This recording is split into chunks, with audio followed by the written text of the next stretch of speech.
참미예수님, 오늘은 6월 22일 연중 제12주간 화요일입니다. 독서와 복음 말씀 봉독하도록 하겠습니다.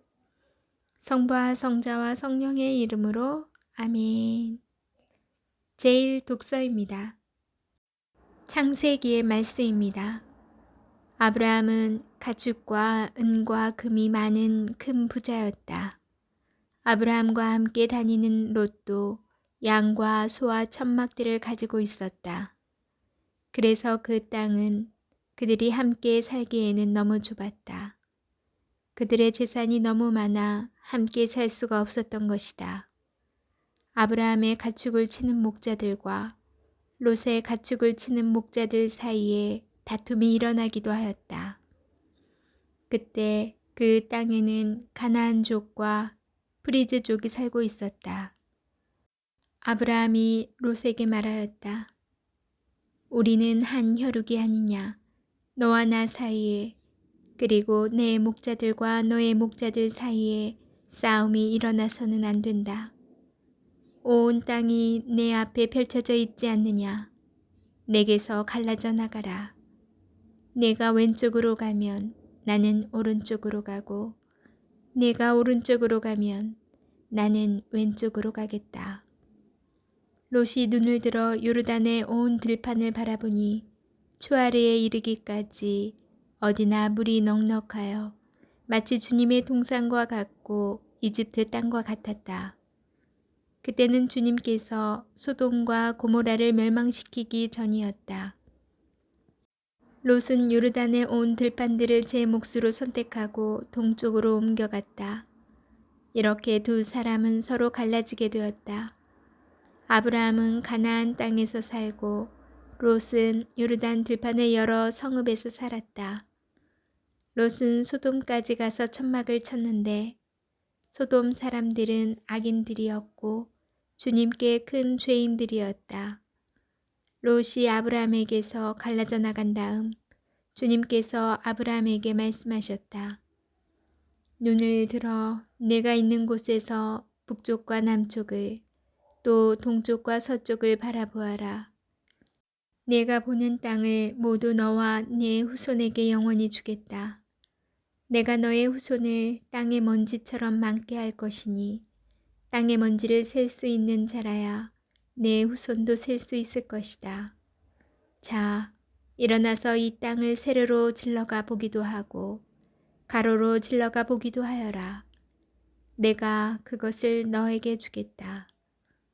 아브라함은 천막을 거두어 헤브론에 있는 마므레의 참나무들 곁으로 가서 자리 잡고 살았다.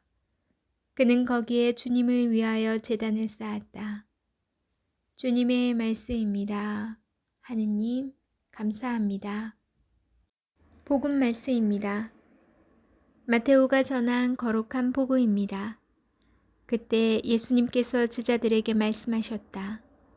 거룩한 것을 개들에게 주지 말고 너희의 진주를 돼지들 앞에 던지지 마라. 그것들이 발로 그것을 짓밟고 돌아서서 너희를 물어 뜯을지도 모른다. 남이 너희에게 해주기를 바라는 그대로 너희도 남에게 해주어라. 이것이 율법과 예언서의 정신이다. 너희는 좁은 문으로 들어가라. 멸망으로 이끄는 문은 넓고 길도 널찍하여 그리로 들어가는 자들이 많다. 생명으로 이끄는 문은 얼마나 좁고 또 그 길은 얼마나 비좁은지 그리로 찾아드는 이들이 적다. 주님의 말씀입니다. 그리스도님 찬미합니다. 잠시 묵상하겠습니다. 이스라엘 백성은 하느님께서 선택하신 민족이라는 선민의식이 가득한 사람들이었습니다. 그들의 선민의식은 자연스럽게 이스라엘은 하느님 백성과 같다라는 도식을 만들었습니다. 그들이 지닌 민족의 정체성과 민족주의적 사고는 강한 배타성을 지닙니다. 게다가 자신들이 하느님의 백성이듯이 하느님께서는 자신들만의 하느님으로 계셔야 한다는 신학적 명제를 제시합니다. 그러나 그들이 지닌 선민의식과 강한 정체성은 하느님을 전능하신 창조주며 모든 민족들의 하느님이 아닌 이스라엘만의 민족 신으로 만들고 말았습니다. 반면에 이런 보수적 신학의 입장을 거부하는 신학도 있습니다. 하느님 백성이 되는 길은 단순하게 혈통으로만 가능한 것이 아니라는 견해입니다.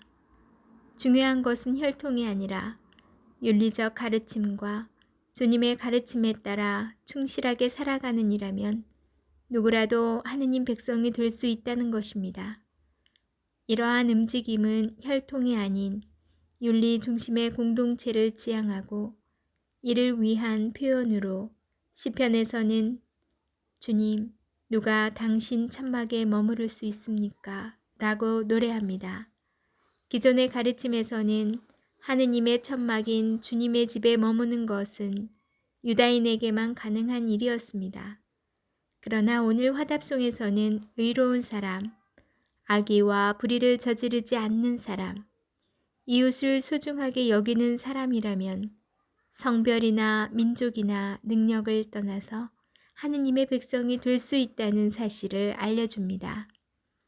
우리는 예수님 안에서 새롭게 거듭난 하느님 백성이며 그분의 자녀입니다.